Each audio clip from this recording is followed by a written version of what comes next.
अभिनंदन अपार, बहुत बहुत स्वागत है मित्रों मेरे इस YouTube चैनल पर आज़ादी की कहानी के 5वें एपिसोड में। आज का यह एपिसोड महान उग्रवादी मदन मोहन मालवीय एवं भारत के ताज उग्रवादी क्रांतिकारी चंद्रशेखर आजाद की पुण्यतिथि को समर्पित है।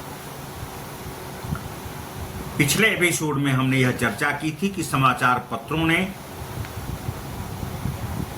व्यापक पैमाने पर अंग्रेजों के द्वारा किए जा रहे भारतीयों पर अत्याचार को प्रकाशित किया था। कलकत्ता से ही प्रकाशित इंग्लिशमैन ने भी स्वीकार किया कि सरकार के खिलाफ इतना असंतोष पहले कभी नहीं देखा गया। अंग्रेज शासकों ने भी यह स्वीकार किया कि इतना व्यापक असंतोष भारत में कभी नहीं देखा गया।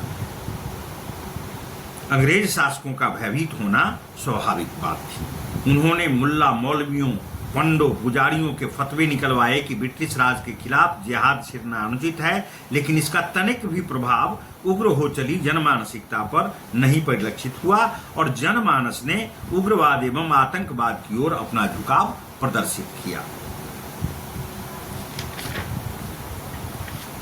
स्वदेशी आंदोलन ने भी प्रारंभिक उग्रवाद को प्रेरित करने में प्रत्यक्ष एवं अप्रत्यक्ष रूप से अपना योगदान किया था।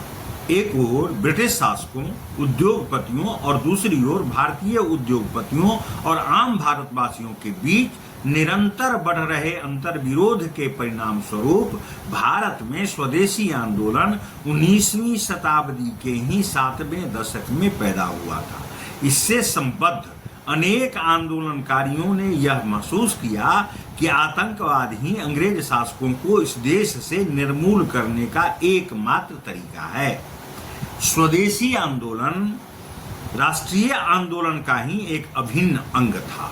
इस आंदोलन ने नवोदित मध्यम वर्ग को यह अवसर प्रदान किया कि वे इससे संबद्ध हों तथा उग्रवाद को अपनावें। स्वदेशी आंदोलन को दबाने के लिए अंग्रेज शासकों ने कठोर दमन चक्र प्रारंभ किया ताकि इस आंदोलन के दबने के पश्चात भारतीयों की आर्थिक स्थिति जर्जर हो जाए, क्योंकि उनका मुख्य उद्देश्य भारतीयों का अधिक से अधिक आर्थिक शोषण करना था।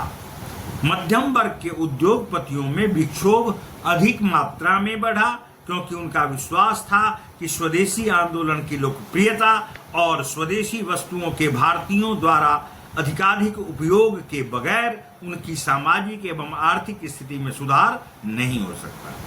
जब तक अंग्रेज उद्योगपति अंग्रेज शासकों से प्राप्त संरक्षण के बल पर व्यापार के क्षेत्र में अपना बोलबाला कायम रखेंगे, तब तक उनकी सामाजिक एवं आर्थिक स्थिति दयनीय ही बनी रहेगी। अतः यह आवश्यक माना गया कि अंग्रेज साम्राज्यवाद को ही समाप्त कर दिया जाए।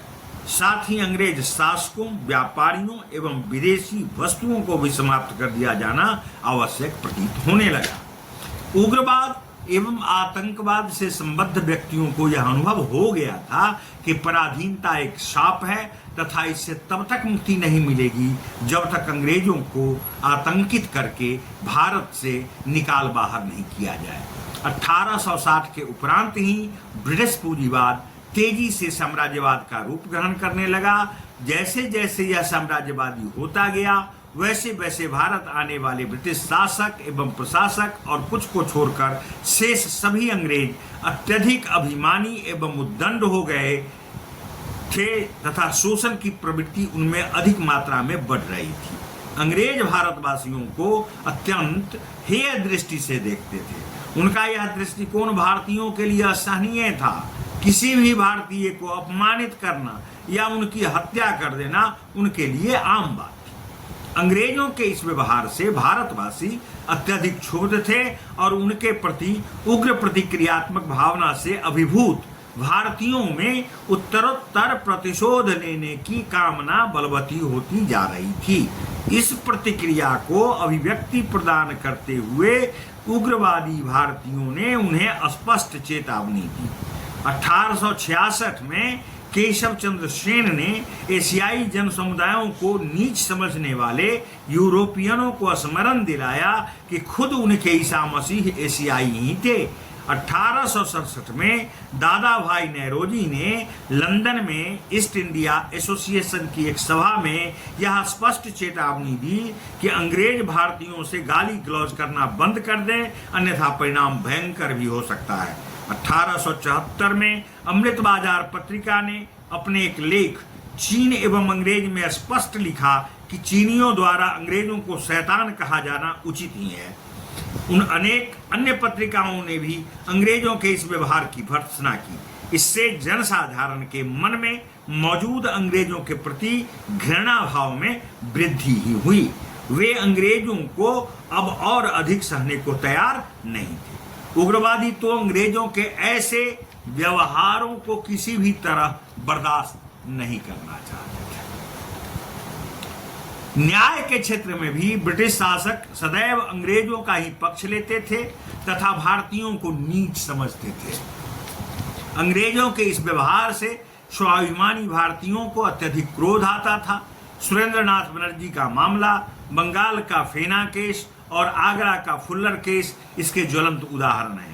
फेना केस में बांध तोड़े जाने की घटना का शांतिपूर्ण विरोध प्रदर्शित करने वाले किसानों को झूठी गवाही देने के आरोप में 6 महीने के कठोर कारावास की सजा दी गई, लेकिन उन पर गोलियां बरसाने वाले अंग्रेजों, कारखानेदारों एवं प्रबंधकों को कोई सजा नहीं दी गई। इस तरह के पक्षपातपूर्ण व्यवहार से लोगों में क्षोभ उत्पन्न होना स्वाभाविक था। यद्यपि अंग्रेजों के दुर्व्यवहार के प्रति लोग खुला विरोध करने में असमर्थ थे, लेकिन इस तथ्य की अवहेलना नहीं की जा सकती है कि अंग्रेजों के दुर्व्यवहार के कारण भारतीयों के हृदय में उनके प्रति घृणा की भावना उत्तरोत्तर तीव्र होती चली जा रही थी।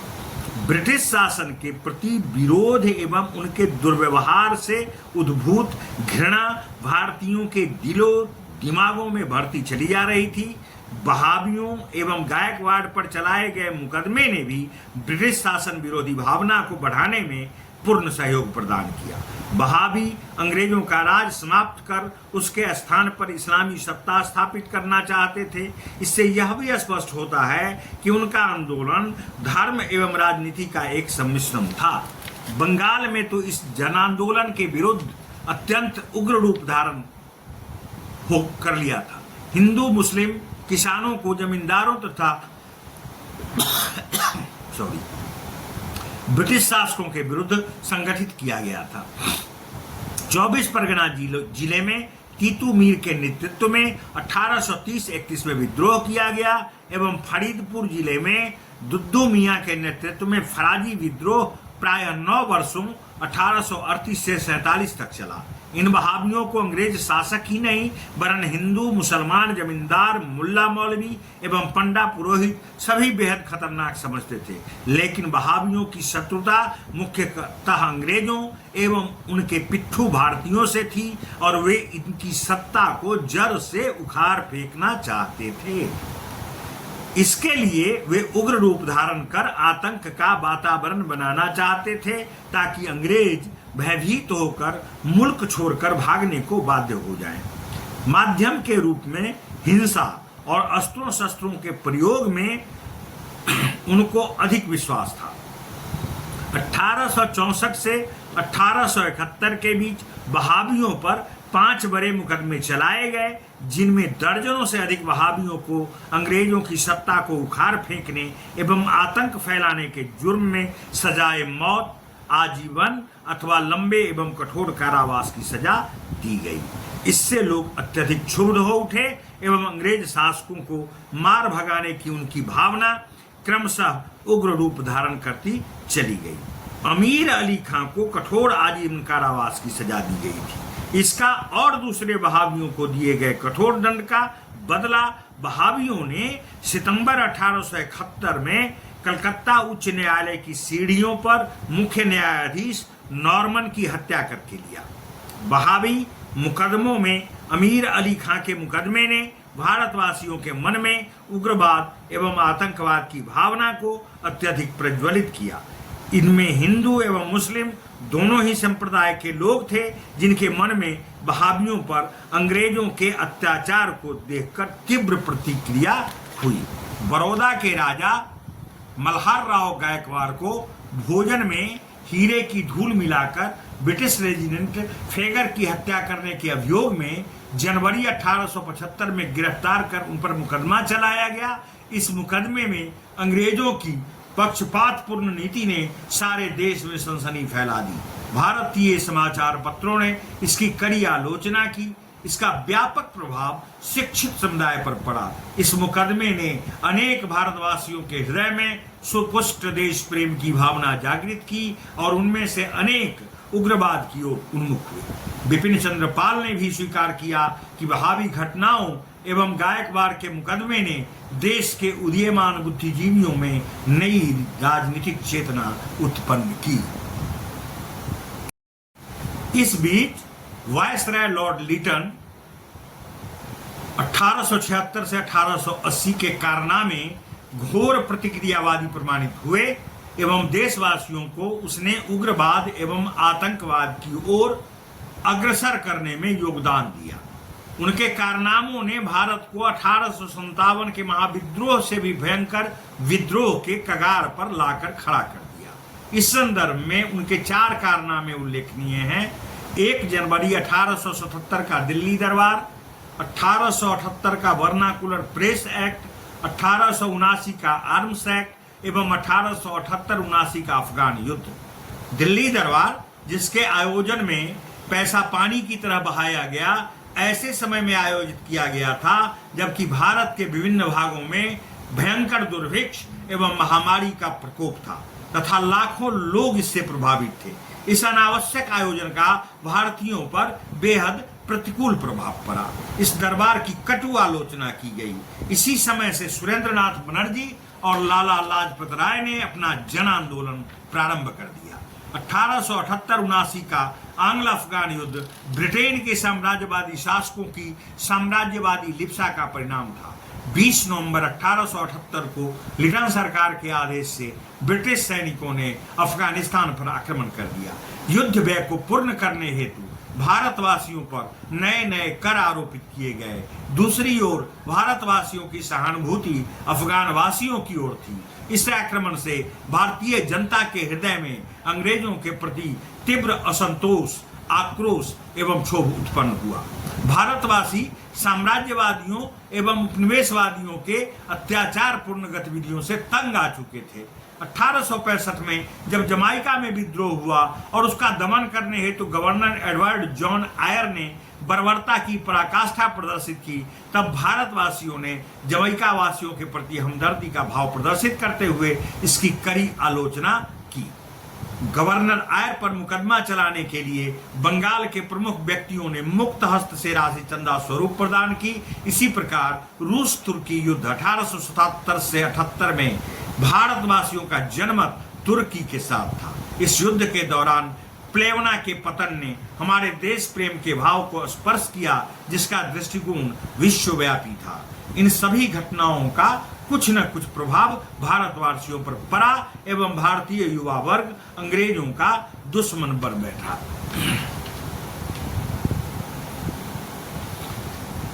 देसी भाषाओं में प्रकाशित पत्र पत्रिकाएं भी राष्ट्रीय भावनाओं को विकसित करने एवं उसे संघर्षपूर्ण आंदोलन एवं क्रांति का स्वरूप देने में बड़ी सहायक सिद्ध हुई। ये पत्र पत्रिकाएं भारतवासियों के साथ होने वाले अन्यायों पर सशक्त टिप्पणी प्रकाशित करती एवं स्वतंत्रता की आवश्यकता पर बल देते हुए लेख प्रकाशित करती थी। भारतेंदु बाबू हरिश्चंद्र द्वारा प्रकाशित कवि व वचन सुधा, अक्षय चंद्र सरकार द्वारा प्रकाशित बंगला पत्रिका साधारणी, अमृत बाजार पत्रिका, बंबई से प्रकाशित इंदु प्रकाश ने अंग्रेजों के अत्याचारों की कड़ी आलोचना की, जिसका व्यापक प्रभाव भारतीय युवा वर्ग पर पड़ा और वे अंग्रेजों को देश से मार भगाने को उद्धत हो उठे। इन आलोचनाओं से शिक्षा लेने के बजाय अंग्रेज शासक भारतीयों पर आग बबूला हो उठे। लॉर्ड लिटन के शासन काल में 14 मार्च 1878 को देसी भाषाओं के समाचार पत्रों का गला घोटने के उद्देश्य से एक अधिनियम पारित किया, जिसका नाम प्राच्य भाषा प्रकाशन उत्तमता नियंत्रण कानून, जिसे आमतौर पर वर्नाक्यूलर प्रेस अधिनियम के नाम से जाना जाता है। लीटन के इस कदम का प्रेस विरोधी स्वरूप का संपूर्ण भारत में विरोध हुआ। 17 अप्रैल 1878 को कलकत्ता के टाउन हॉल में इंडियन एसोसिएशन की एक बैठक बुलाई गई, जिसमें 4000 लोग उपस्थित हुए। इनमें अधिकांश छात्र थे। ऐसा विश्वास किया जाता है कि छात्रों एवं नवयुवकों ने अंग्रेजी कार्रवाइयों का भयंकर विरोध किया। उनका विचार था कि अंग्रेजों को अत्याचार का जवाब उन पर अत्याचार करके ही दिया जाए। शेष अगले खंड में। धन्यवाद।